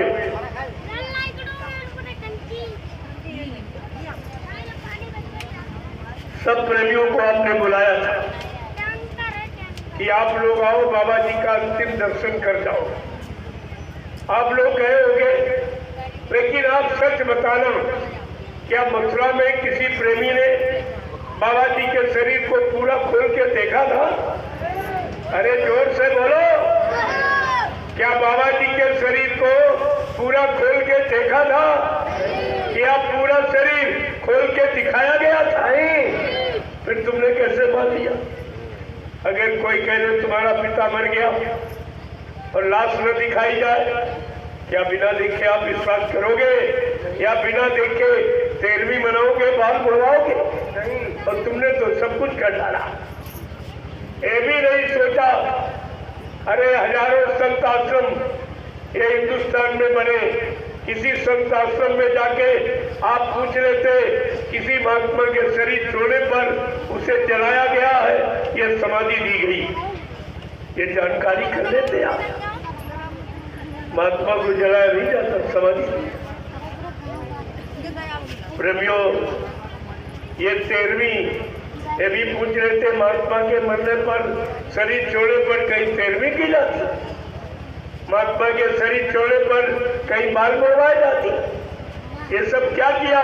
ये तो सांसारिक रीति रिवाज है। क्या गुरु सांसारिक थे? आध्यात्मिक नहीं थे, संत नहीं थे, सदगुरु नहीं थे।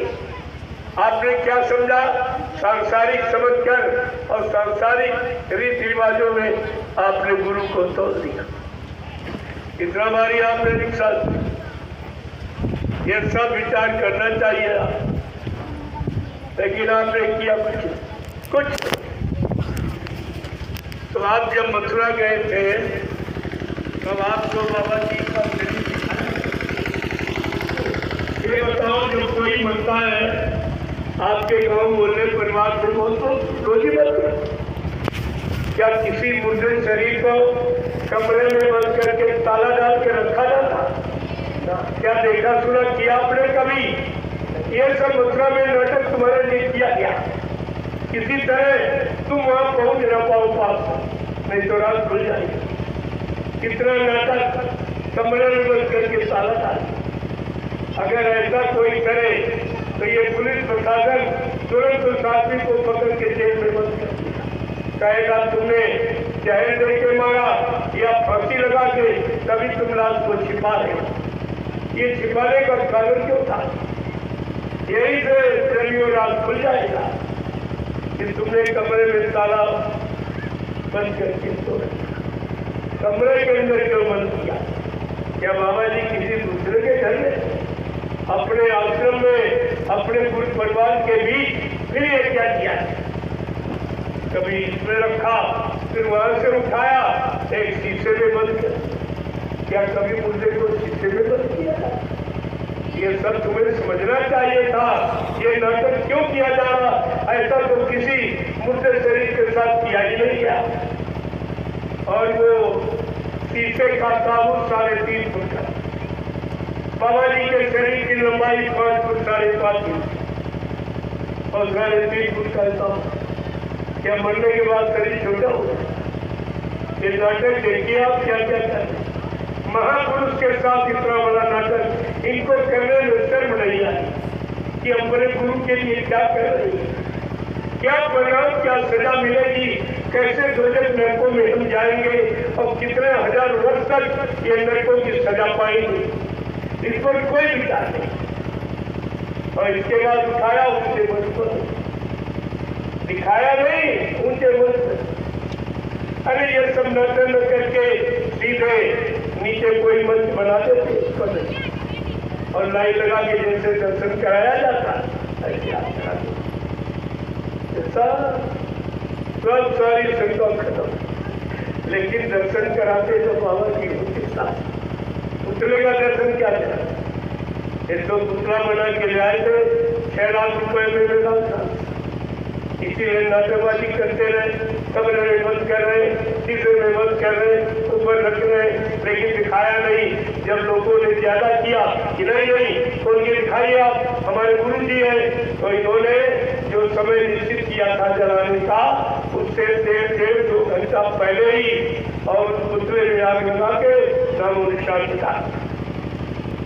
तुमको नहीं दिखाया और फिर भी तुम अल्लाह बचाए घूम रहे हो। अभी ये सजा पाने का काम क्यों करते? चलो उपवास लोगों ने किया, चोरों ने, ठगों ने किया, लेकिन तुमको चोर ठग नहीं थे। तुम तो गुरु भक्त थे, गुरु से प्रेम करते थे, गुरु पर विश्वास करते थे। फिर तुमने इन ठगों चोरों की बात क्यों मानी? ये तो उन्होंने अपने स्वार्थ के लिए किया। तुम्हें क्या मिला? जो तुम कह रहे हो, दोहरा रहे हो, तुम्हें क्या मिला? ये भी नहीं सोच पाए तुम्हें तो कुछ नहीं मिला। और वो भी नहीं सोच पाए कि एक आदमी कहता बाबा जी हमको वसीयत है, सारा रात मथुरा का कहते हमको। ये 45 करोड़ ये क्या? अरे उस संपत्ति के अधिकारी 45 करोड़ है। वो चर्च जो मथुरा का जय गुंड धर्म प्रचारक संस्था जो चर्च बना, उसके मेंबर ये 45 करोड़ है। और जो कहता कि बाबा जी हमको वसीयत कर गए, वो तो मेंबर भी नहीं है, उसका तो कोई मौलिक अधिकार नहीं है, तो मेंबर भी नहीं। न उज्जैन वाला मेंबर है, न मथुरा वाला ड्राइवर मेंबर। ये दोनों अवैध है। इस पर बिहार से मुकदमा कर दिया गया और 17 अक्टूबर 2017 को हाई कोर्ट ने फैसला दे दिया इन दोनों को अवैध माना। अभी किसी जेल जाते अभी तो जो तुम सेवाएं दे रहे हो वही तुम्हारी घूस में दी जा रही। ये सच्चाई छिपाने का घूस में खर्च किया तो तुम्हारी सेवा कहाँ लग रही? गुरु की सच्चाई छिपाने में। तुम भी दोषी बन रहे हो, क्योंकि जहां तुम्हारा धन लगेगा और धन का परिणाम तुम्हें भोगना पड़ेगा। तुम मथुरा गेट पे तुम्हें पूछना चाहिए था कि 60 साल जो बाबा जी के हाथ में प्रेमियों ने सेवा दी वो कहते 60 साल की बाबा जी की कमाई का इन दोनों ने बदलबाज दी और अभी ले रहे सेवा, और तुम अभी ले रहे हो। सेवा देने का मेरा विरोध नहीं है, सेवा हाथ से देख कर तो सेवा हमारी लग पाती। अगर अच्छे काम में लगेगी तो अच्छा लाभ मिलेगा और बुरे काम में लगेगी वो भी परिणाम आपको भोगना पड़ेगा। ये सब ध्यान में रखना चाहिए। सेवा हाथ खोल के लिए, हाथ बंद करके नहीं। ये जब ध्यान रखोगे तब सेवा का लाभ पाओगे। तो प्रेमियों, मैंने कहा भाई इनसे पूछो कि संत बंदे वसीयत होती है। संत अपना उत्तराधिकारी अपने सामने बना के व्यवस्था चला के सबसे पूछ के प्रमाणित करके सब जाता। ऐसे चोरी से नहीं जैसे करिया बाबा जी के। अरे बाबा जी अपना कोई संदेश आगे हमेशा राष्ट्रीय मंच मथुरा राष्ट्रीय कार्यक्रम में। तो मैं आपसे ये पूछने आया हूँ, क्या बाबा जी के मुंह से हिंदुस्तान के किसी प्रेमी ने मथुरा में राष्ट्रीय मंच से ये ऐलान करते सुना कि मैंने इसको वसीयत कर दिया या उत्तराधिकारी बना दिया या मैंने इसको नाम पावन दिया? क्या आपने सुना बाबा जी के मुंह? सही बोलो। नहीं, मैं सच्चाई कहलाने आया हूँ, झूठ नहीं। बाबा जी के मुंह से किसी ने सुना हो सकता है कोई हिंदुस्तान का प्रेम?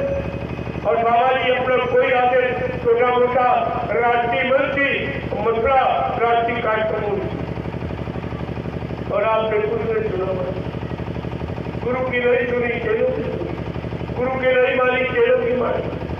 अब कहाँ चेले ले गए? देखो जाओ वो जा रहे वही तुमको गति चले जाए। वो तो नट की तैयारी कर रहे और तुम्हें भी उसी नट के लिए जा रहे और तुम्हें होते नहीं कि हम जा पा रहे। ये सब विचार करना ऐसे नामदान का ये भी लोग झूठा बता 4 अप्रैल 2005 दिल्ली गिरफ्तारी कोई नहीं बताएगा। एक बिहार से व्यक्ति आया, उसने मथुरा में पूछा कि स्वामी जी हमारे पिताजी नामदान दे दो। कहते स्वामी जी का हुक्म हो गया।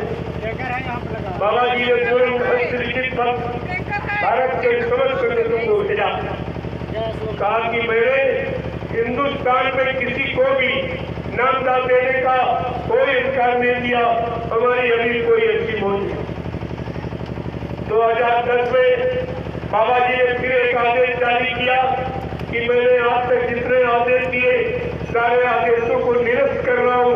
बच्चा न मेरे यहाँ कोई अध्यक्ष बनेगा, न मंत्री बनेगा, न वक्ता प्रवक्ता बनेगा। सब लोग सेवादार बनो, भजना नंदी बनो। परिवर्तन सेवादारों से, भजना नंदियों से होगा, अध्यक्ष मंत्रियों से, वक्ताओं से, नेताओं से। इस धार्मिक धरा पर न कभी परिवर्तन हुआ और न कभी होता। ये सब आपको ध्यान रखना चाहिए। 2011 में बाबा जी ने फिर एक आदेश जारी किया, दोबारा फिर कहा कि मैंने हिंदुस्तान में किसी को नामदान देने का कोई अधिकार नहीं दिया, क्योंकि अभी नामदान देने के काबिल कोई नहीं। जो जीवात्मा को जगा लेगा परमात्मा से मिला दिया। परमात्मा के दरबार का दरबारी आने जाने वाला तो नामदान या तो 7 जन्म आगे 7 जन्म पीछे जीव के पाप कर्मों को धोना जानता है वो नामदान। ऐसे प्रेमी नामदान नहीं होता। और बाबा जी ने कितनी बार सत्संगों में कहा सब कुछ करना लेकिन बच्चा नाम ना, ये सबसे गंदा काम है। तो कर्मों की गंदगी धोना जानता, पाप कर्मों की गंदगी में बहुत बदबू, इतनी मलमूत्र में गंदगी बदबू रहेगी इतनी पाप कर्मों की, इसलिए काम कभी। और ये जब बाबा जी नाम नाम देते थे और ये दोहराता था, उस समय भी दोहराता था, तब यही कहता था अखबार वालों अगर नाम को तुम लिखना छापना मत, जो नए प्रेमी आए हो लिखा कागज मिल जाए ले लेना, नहीं कागज पर लिख के याद कर लेना और कागज फाड़ के जला देना, किसी को दिखाना मत। अगर किसी नए प्रेमी को दिखा दोगे तो उसका कोई फायदा नहीं होगा, तुम्हारा नुकसान हो जाएगा। ये सबको बताता रहा, सुनाता सिखाता रहा और स्वार्थ में आके अपनी बुद्धि खराब बैठा और सुनता नामदान सुनाने लगा, सबको सुनाने। और बाबा जी की नकल करके लाउड स्पीकर लगा के नकल करके सुनाने लगा। इसको ये भी डर नहीं है तुम कितने बड़े दर्द की तैयारी कर रहा, कितने जीवों को तू अटका देगा और तू खुद भटक जाएगा, फिर तुझे हजारों जन यहाँ लेने पड़ेंगे, तेरा उद्धार कभी नहीं। तो स्वामी जी महाराज ने इसीलिए लिखा कि हर शीश धन सो कहना हराई और सो गुरु को कितना साफ लिखा, इसने इसको भी नहीं पढ़ा। कहा जो चेला बना रहा है केवल रुपए पैसे दौलत लूटने की, मान सम्मान सामान लूटने के लिए, ऐसा गुरु रव घोर नष्ट नहीं जाएगा। तो स्वामी महाराज ने कितना इसने इसको भी नहीं पढ़ा, इसका कितना बड़ा जुर्म और कितना बड़ा भोग है, कितने यानी लड़कों में जाना पड़ेगा, ये कुछ भी नहीं। स्वार्थ में व्यक्ति अंधा हो जाता है। विनाशकाले विपरीत बुद्धि, जब जिनका विनाश होने को होता है उनकी बुद्धि विपरीत दिशा में काम करे। कितनी अच्छी सच्ची बात उन्हें सुनाओ समझाओ, उनकी समाज समझ में विरुद्ध है, क्योंकि उनका पाप का घड़ा भर वो फूटेगा। ये सब हुआ। मैंने ये भी कहा इनसे पूछो कि बाबा जी तो मथुरा में रहते, आश्रम मथुरा में है, मंदिर मथुरा में है, जमीन मथुरा में है, तो क्या बाबा जी वसीयत करने इटावा गए थे? क्या मथुरा में कोर्ट नहीं था? वसीयत इटावा की दिखाई जाए और बाबा जी मथुरा में है। आपसे ये पूछा जाएगा क्या कोर्ट मथुरा में नहीं? ये सब विचारी विषय है और ये सब फंसे। कहा था मैं ऐसा केवल फंसा दूंगा, बच्चा वो टूट जाएगा, कोई निकल नहीं पाएगा, टूट जाएगा। तो साफ तुम्हारे सामने है, महापुरुष को सब दिखाई देता, अब क्या हो रहा, अब क्या होने वाला, अब कैसा होगा, अब कैसा, तो सब देखकर पहले ही कह दूँ मैं ऐसा गेम फंसा दूंगा जो हिंदुस्तान में कोई निकाल नहीं पाएगा, फिर ये टूट जाएगा, फिर इसमें बड़े बड़े मगरमच्छ फंस जाएंगे। आप देखते जाइए कि अध्यक्ष मंत्री सब आज भी उधर बाबा जी कहते मैंने सारे आदेश निरस्त कर दिए, कोई अध्यक्ष मंत्री कुछ नहीं, और ये फिर से बनाना अध्यक्ष बना रहे, उस अध्यक्ष को अपना गुलाम बना के कैसे सेवा वसूल के ले आओ, 60% हमको दो और 40% तुम खाओ। ये कमीशन एजेंट की बड़ी दोस्ती, वो कमीशन एजेंट मेरे कार्यक्रम में नहीं है, वो नहीं आएंगे कभी, वो आई नहीं, तो उनकी समझ में बात थोड़ी आएगी। वो तो समझ रहे हमारा धंधा बंद करा रहे, हमारी दुकान खत्म करा रहे। हमने कहा रे भाई ये दुकान कर सकते, दरबार के आगे क्या दुकानें चल सकती? दरबार में लुटाया जाता है और दुकानों में बगैर पैसे का सौदा नहीं मिलता है। आपको दुकान दरबार की परिभाषा समझनी चाहिए, वो भी आप नहीं समझ पाए। यहाँ से सब लुटाया जा रहा। लोगों ने देखा मैं शोभा यात्रा निकालता हूँ, ये भी नहीं कोई करता, और कितने कुंटल प्रसाद बंटवा दो, ये भी नहीं कोई करता। ये प्रसाद क्यों दिया जा रहा? सबको शाकाहारी बने, सबकी परेशानी मुसीबत दूर करने के लिए। कोई हिंदू मुसलमान सिख ईसाई ब्राह्मण क्षत्रिय वैश्य छोटा बड़ा गरीब भी कोई, ये सबके लिए समान प्रसाद दिया जाता। ये भी कोई नकल नहीं कर सकता। ये गुर्दों का झंडा वो भी लिए घूम रहे। मैंने कहा अगर तुम्हारी बात सच्ची है कि बाबा जी चले गए तो झंडा डालकर तुम एक प्रेतात्मा उतार के दिखा दो, या एक बीमारी कम करके मैं तुम्हारी बात मान लूंगा, और नहीं पछता के और लोग के आंसू गिरा के एक दिन तुमको इस झंडे के नीचे आना ही पड़ेगा। और ये जय गुरुदेव प्रभु नाम का झंडा जो यहाँ खड़ा है, आप इसकी परिक्रमा करिए, तमाम भूत प्रेत उतर जाते, तमाम बीमारियां कम हो जाती। ये काम हिंदुस्तान में कोई नहीं करता। सभी पार्टियों के पास झंडे, सभी गिरजा धार्मिक स्थलों में झंडे, लेकिन जो ये काम कर रहा है ये प्रभु का झंडा, वो अपनी अपनी पहचान के झंडे। पार्टी वाले अपनी पार्टी की पहचान या उनकी पहचान, उनके कुर्सी की पहचान, लोग लालच का झंडा, और ये झंडा प्रभु नाम, ये प्रभु नाम का झंडा।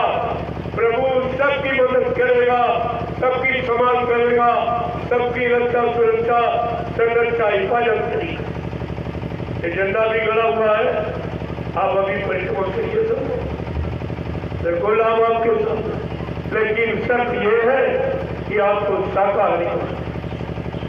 अगर आप शाकाहारी बन जाओ, मैं दावे के साथ आपके बीच में कहे जा रहा हूँ, ये जय गुरुदेव नाम हर वक्त तुम्हारी मदद करेगा। इसमें कोई धोखा, कोई शंका संदेह की बात नहीं, क्योंकि आज तक किसी नामदारी ने वादा नहीं, हरि नाम ने वादा नहीं किया कि जब हरि नाम लोगों में तुमको मिलूंगा।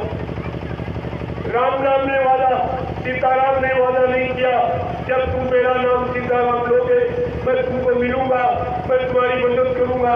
ऐसा हम लोगों ने भी नहीं कहा। कृष्ण नाम ने भी वादा नहीं किया कि जब तुम कृष्ण नाम लोगे मैं तुमको मिलूंगा, मैं तुम्हारी मदद करूंगा। शंकर जी ने भी ये वादा नहीं किया जब तुम मेरा नाम लोगे मैं तुमको मिलूंगा, मैं तुम्हारी मदद करूंगा। ये वादा केवल ये गुरुदेव बाबा जी ने क्या कहा, जब तुम्हारी मदद कोई न करे, सब जगह से तुम हार गए हो, और तब आप जय गुरुदेव नाम लेना, मैं तुमको मिलूंगा, मैं तुम्हारी मदद करूंगा। शंका की बात की, ये अनोखे काम है, सब अनोखे काम, और ये काम कोई कर ही नहीं। हिंदुस्तान में कहीं चले जाओ आप, ये काम का वादा कोई पूरा नहीं, और सब आपके सामने कराया जाए। ऐसा भी नहीं कैसा नहीं हो सकता, नहीं हो, करोगे जरूर, नहीं करो कुछ नहीं, नहीं मानोगे कुछ भी नहीं होता। तो बात एक बात और पूछूंगा, आप ये बताइए कि प्रधानमंत्री देश का राजा होता, क्या प्रधानमंत्री गद्दी पर प्रधानमंत्री का ड्राइवर बैठ सकता है? नहीं बैठ सकता। प्रधानमंत्री की गद्दी पर प्रधानमंत्री का ड्राइवर बैठ सकता है? नहीं बैठ सकता। बैठने दिया जाएगा?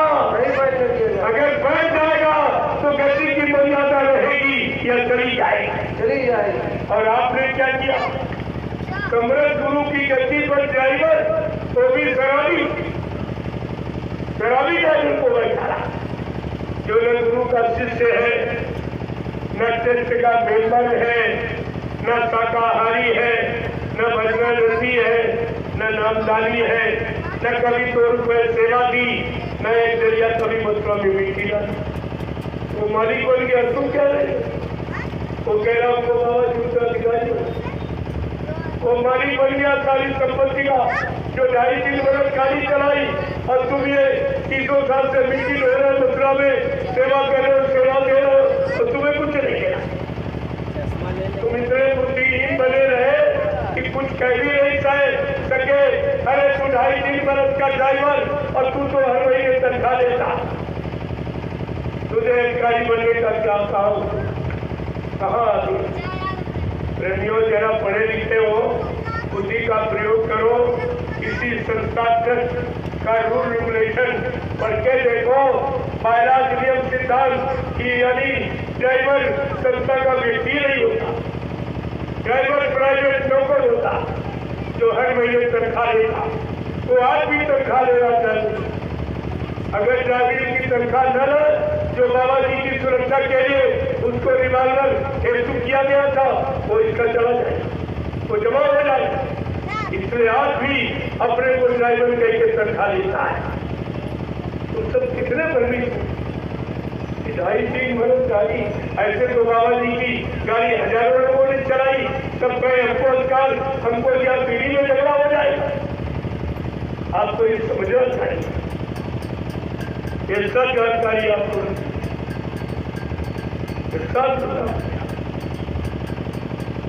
और नामदान को देता है, वो भी जरा समझ लो, तुम्हारी बुद्धि खुल जाए। सर्वप्रथम कबीर दास आए, उन्होंने साहब नाम जगाया। जब साहब नाम जगा लिया तब जीवों का नामदान देना शुरू। योगराज सिंह महाराज ने राधा स्वामी नाम जगाया, तब जीवों को नामदान देना शुरू किया। गुरु नानक देव जी महाराज ने वाहेगुरु नाम जगाया, तब जीवों को नामदान देना शुरू किया। और बाबा जी ने जब गुरुदेव नाम जगा लिया, तब जीवों को नामदान देना शुरू किया। मैं उज्जैन गया, इससे कहने के लिए अगर तू भी कोई नाम जगा ले, अगर तुझे नामदान देने का बहुत शौक है, गुरु बनने का बहुत देर तक शौक है, तू भी नाम जगा ले, नामदान दे, तेरा भी मान किया जाए। लेकिन बिना की मर्यादा के अनुसार ये कोई बात नहीं मानी। झूठा पूछा बाबा जी ने रोज क्लब पर जब ये टाट गोरा पहनाया, तब तुमसे क्या कहा था?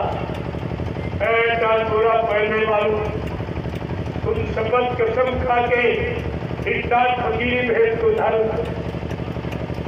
ये दिल्ली में ले गए पार्लियामेंट में, जहाँ हिंदुस्तान का कानून है, वोट क्लब बच्चा हिंदुस्तान का कानून है, इसके सामने तुम शपथ कसम खा के इस फकीरी भेद को धारण करो।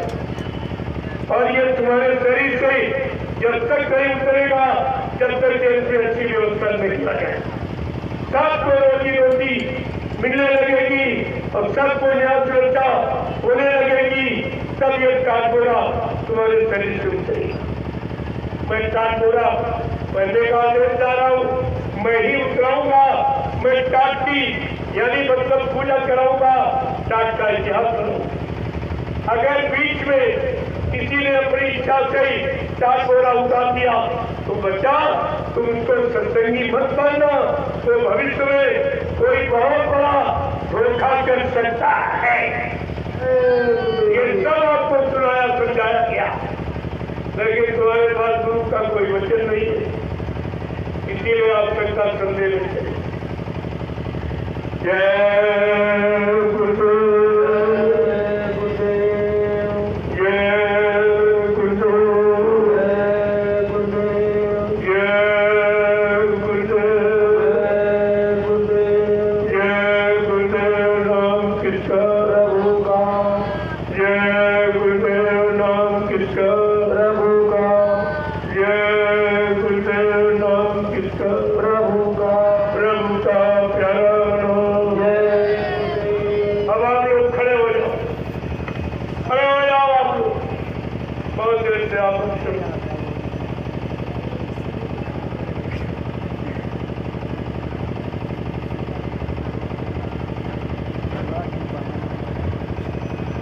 देखो हमारा खड़े होने का मतलब पहले आप समझ, आप खड़े तो रोगी हो तो बैठते भी हो, लेकिन मतलब इसका समझ। खड़े होने का मतलब हम अच्छे सच्चे नेक भले ईमानदार चरित्रवान काम को करने के लिए खड़े हैं। अब ये परिवर्तन का समय है, एक अच्छे सच्चे चरित्रवान समाज का निर्माण होने जा रहा है, ये उसी की तैयारी है प्रभु। इसलिए आप अच्छे नेक भले काम को करने के लिए खड़े बैठो तो भजन पूजन करिए, बेकार मत और झुको वहां जहां कुछ मिले। अभी आप रास्ते से जा रहे हो, अगर कहीं रुपया पड़ा फट से झुके उठा दो। झुकने का मतलब जहां कुछ मिले। ये 3 स्थितियां शरीर की, अगर शरीर की 3 स्थितियां जान गए और इसी शरीर में चित्त जीवात्मा बैठी, तब आप उसको भी जान पाओ। अगर ये नहीं जान पाए तो उसको भी आप नहीं। जय गुरुदेव, जय गुरुदेव, जय गुरुदेव, जय गुरुदेव, जय गुरुदेव नाम किसका प्रभु का, जय गुरुदेव नाम किसका प्रभु का प्यारा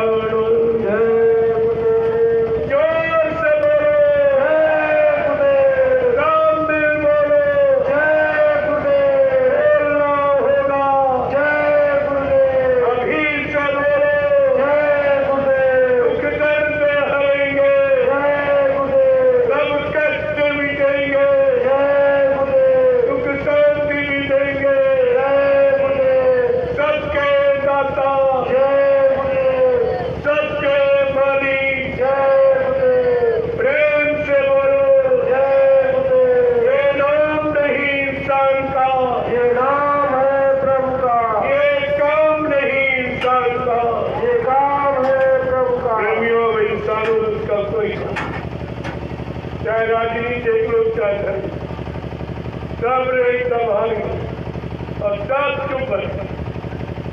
एक छोटी सी बीमारी कोरोना नाम की आई, सबके एकदम चेहरे न तुम्हारे कथा वार्ता पूजा पाठ वाले कुछ कर पाए, न राजनीति का भाषण देने वाले कुछ कर। ये कुदरती मान जो कुदरत को आपने नाराज किया, गंदा खान पान, गंदी संशोधन, गंदे कर्म, इससे कुदरत नाराज हुई। कुदरत की नाराजगी इंसान को ही मिटा नहीं। वो तो संत महात्माओं को मालूम है कि कुदरत की नाराजगी कैसे हटेगी, क्योंकि संत महात्माओं का सीधा संबंध कुदरत से होता। वो इस काम को बड़ी सरलता सुगमता से कर, लेकिन ये लोग उनके पास जाने में शर्माते। चाहे देश का विनाश हो जाए, देश का आर्थिक नुकसान हो जाए, चाहे जितना, लेकिन ये बातों की बात। एक तो डर भी लगता है कोई अच्छा काम नहीं किया, और दूसरी बात अपनी तौहीन समझ। कितनी जनता मर गई या मार दी गई, उनके शरीर के कीमती पुर्जे कितनी है, रेशा लिवर सब निकाल होता था, निकाल के बेच। ये कोरोना बीमारी यही थी, व्यापार था, और तुम कुछ नहीं समझ पाए। इतना भय पैदा कर दिया कि पत्नी पति के शरीर को घर में रखना नहीं, कहीं इसको कहीं ले जाओ, वहां से कोई अस्पताल में देखने नहीं जाते, मर गया तब भी नहीं जाते, शरीर भी नहीं, मोटा नहीं लेना चाहते, तो वो तो बिल्कुल स्वतंत्र हो गए। अब इस शरीर के साथ हम चाहे कुछ करें, घर परिवार वाला कोई नहीं आएगा लेने। इतना डर भय पैदा कर दिया और शरीर से व्यापार हो। आँख निकाली, जानी जेब कुर्ता निकाल लिया, किडनी निकाल लिया, सब कीमती अवश्य निकाल के बेच। इतना बड़ा व्यापार। और एक 40 का कपड़ा मुंह पर लगा दिया, ये भी व्यापार। 40 कपड़े में करोड़ों रुपए बनाओ। अगर 40 के कपड़ा ही दवा है कोरोना की, तो वैक्सीन और इंजेक्शन क्यों लगवाएंगे? ये सब नाटक क्यों किया गया? क्यों ये जनता को बहकाया गया, भरमाया गया? ये सब धर्म की तो है। और बीमारी आज तक कोरोना का कोई इलाज इनके पास नहीं। बगैर संत महापुरुषों के इसका इलाज कोई जानता नहीं, ना कोई बता सकता। और करोड़ों लोग एक झटके से ये हिंदुस्तान से चली और फिर बहुत बड़ी बीमारी आने वाली, कोरोना से कई गुनी बड़ी। उसके लिए तो और कोई इंतजाम नहीं। जब पहले छोटी सी बीमारी में कोई किसी ने तुम्हारी मदद नहीं की, तुम्हारे पास कोई नहीं आया, तो ये सब मैंने देखा। मैंने कहा ऐसी बात तो बहुत बड़ी बीमारी है, चलो इनके बचने के लिए इनको महाप्रसाद दे दिया जाए समझ।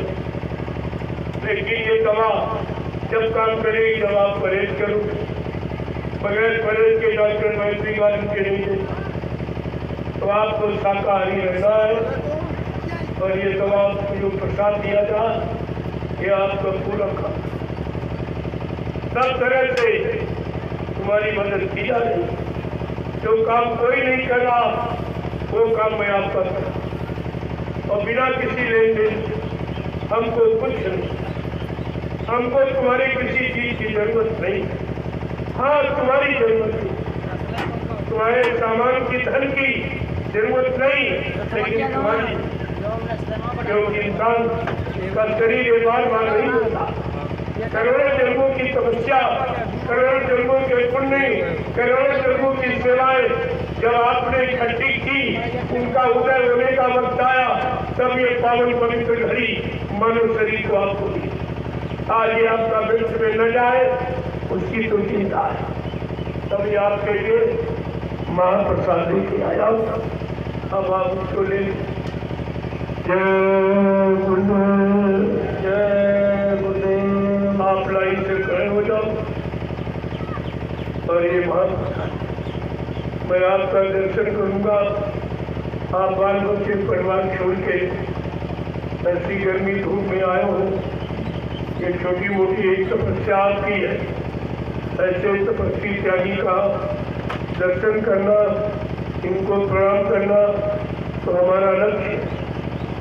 जो काम हिंदुस्तान में कोई नहीं करता तो मैं आपके सामने करके दिखा रहा हूँ। जय गुरुदेव।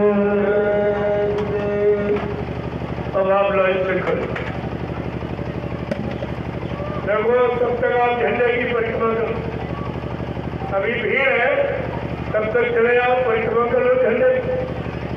इक्यावन बार 101 बार ये आप परिचाल करके देख लीजिए। अभी बताया जाएगा झंडे के बारे में, आप बता दिए।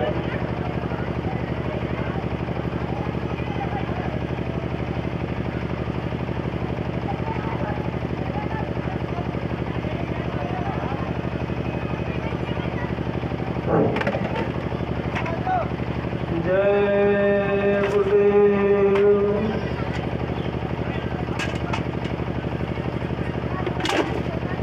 प्रेमी सत्संगी जनों, अभी आप लोगों ने परम पूज्य स्वामी जी महाराज के मुखारबिंद से अमूल्य अमृतमय सत्संग प्रवचन सुने। अब आप लोग बड़े शांति और धीरता धैर्यता के साथ में परम पूज्य स्वामी जी महाराज के दर्शन करने के लिए एक लाइन में आएंगे। एक लाइन में पुरुष और एक लाइन में महिलाएं। भीड़ और धक्का मुक्की आप लोग मत करें। जो क्षेत्रीय लोग हों आप लोग थोड़ा सा विश्राम कर लें। जो बाहर से आए ज़्यादा दूर से आप लोग थोड़ा लाइन में लग के दर्शन कर लीजिए। आगे आके आप लोग थोड़ा सा चले जाइए। उधर जहाँ झंडा खड़ा हुआ वो है, उसकी परिक्रमा तब तक आप लोग करें। जय गुरुदेव। माताओं बहनों से निवेदन है, आप लोग यहाँ भीड़ में मंच के पास में एक लाइन से माताएं और एक लाइन से पुरुष भाई लोग आप लोग निकलेंगे। लोगों को निकलने का पूरा रास्ता देते रहेंगे। जय गुरुदेव।